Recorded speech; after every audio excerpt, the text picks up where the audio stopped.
From Arkansas's streaming news leader, this is THV 11 Morning News at 6.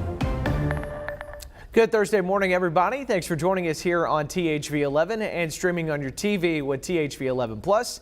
I'm Hayden Balgavy. Karen is off today, but meteorologist Tracy Bean joining us with the first check of your forecast at the 6 o'clock hour. Good morning, Tracy. Good morning. We are seeing mostly clear skies out there, but we've got a little patchy fog to start your day off. Cersei is around 4. Central Arkansas, not too bad. We've been around 7-8 miles, but as we've seen all this week, if you're heading down Interstate 30 and around Arkadelphia, still seeing that being impacted as well. So take your time this morning. A few more 60s around the state. 69 in Hot Springs, 66 for Searcy, but we're still around 70s here in Little Rock, 71 degrees. We are looking for that high today right around 94. We could see a few little scattered showers, but I think most of that will stay off to the west. But it's going to warm up quite a bit, and we'll start to see a little bit more cloud cover as we're heading into the evening hours.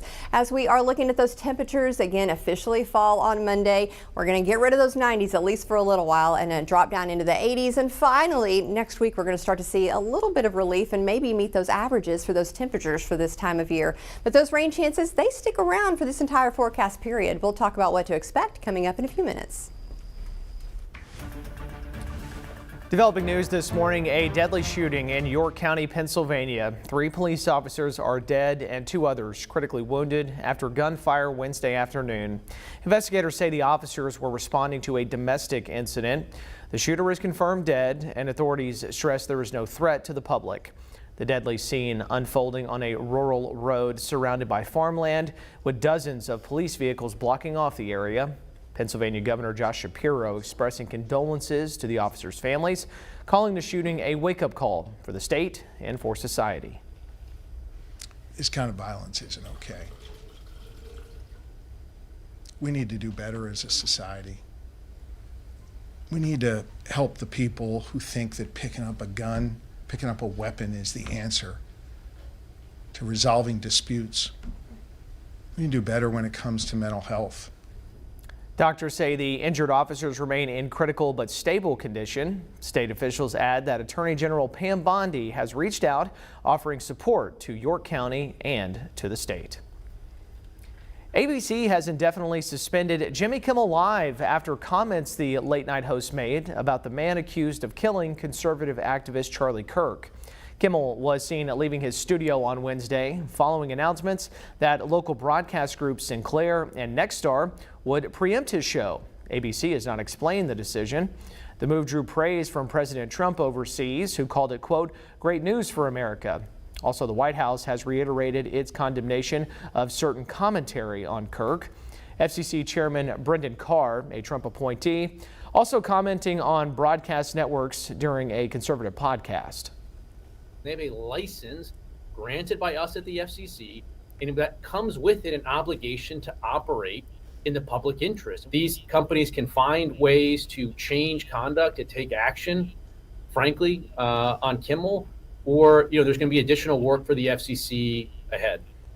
The Kimmel suspension comes as Nexstar works to get FCC approval for a merger with Tegna and joins at least a dozen other companies and universities that have fired or suspended workers over social media posts related to Kirk's assassination.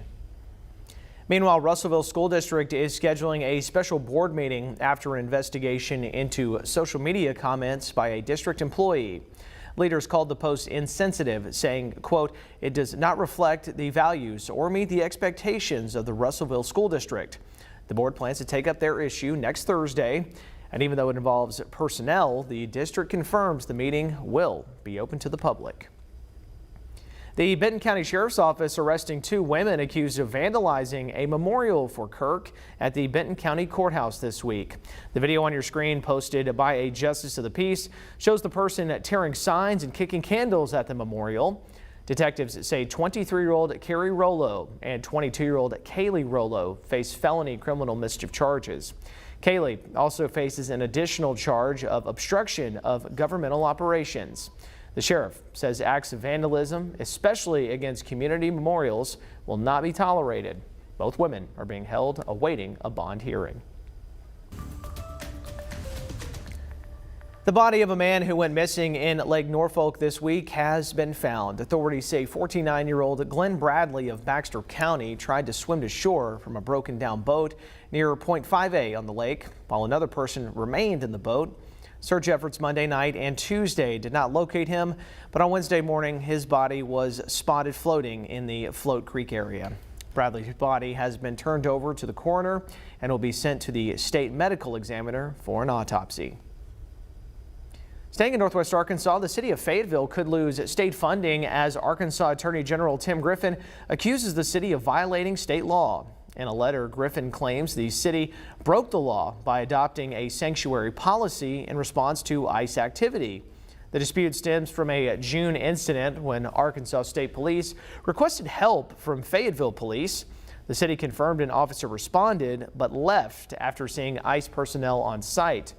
Fayetteville officials maintain they followed state law and did nothing wrong. Griffin now urging the state to withhold funds until the city can prove it has no sanctuary policy in place. Farmers across Arkansas say they are at the breaking point, facing skyrocketing costs and plummeting prices. As THV 11's Tamer Knight reports, local leaders here in Arkansas say they're listening and they are looking for solutions. Good morning, Tamer. Well, good morning, Hayden. Arkansas farmers are sounding the alarm, telling us they're struggling to survive. But Senator John Bozeman says help is on the way. Many here at home say they can't afford to wait much longer and hope there is a solution soon. From rising costs to falling prices, Arkansas farmers say they're being squeezed from all sides. In churches and town halls and out in the fields, Arkansas farmers are raising their voices. The message is clear. They need help and fast. Costs to plant, grow, and harvest crops continue to climb, but the return for selling the product isn't keeping pace. Whitney Isabel Jones and her family run a farm near England and say even a good harvest can't outweigh a bad market. A lot of farmers that we know and love that have farmed for years and that's all they've ever known are going out of business. Rice prices are about 30% less than they were last year. So 30% is a lot. And that is something that we can't control whatsoever. And also what we can't control are our input costs. And we know that everything in the world is more expensive than it was a year ago. Senator John Bozeman says the issue is front and center in the Senate and long-term fixes are coming. In D.C., he heads the Senate Agricultural Committee. Bozeman says the big, beautiful bill that passed earlier this year will help farmers, but those portions of the bill targeting farmers won't go into effect until next year. He says Congress may need to act before the end of the year to prevent more family farms from shutting down. For THV 11 News, I'm Tamer Knight. Thinking of our farmers this morning. All right, Tamer, thank you. Now to an update, the former head of the nation's top health agency testifying before a Senate committee. Former CDC Director Susan Monterez spoke weeks after being fired, just 4 months after her confirmation. She told lawmakers Wednesday she's concerned about today and Friday's vaccine advisory panel meeting. Monterez says she worries they could alter vaccine recommendations. She claims she lost her position because she refused to approve vaccine guidance she believed lacked scientific evidence. Health Secretary Robert F. Kennedy Jr. disputing her claim earlier this month at his own hearing. Meanwhile, some Republican lawmakers have echoed Kennedy's skepticism about the CDC. I will stand behind scientific integrity with every decision I ever make. I think the CDC is the cause of vaccine hesitancy, that you are the problem. Does the COVID vaccine reduce the rate of death for children under 18? It can.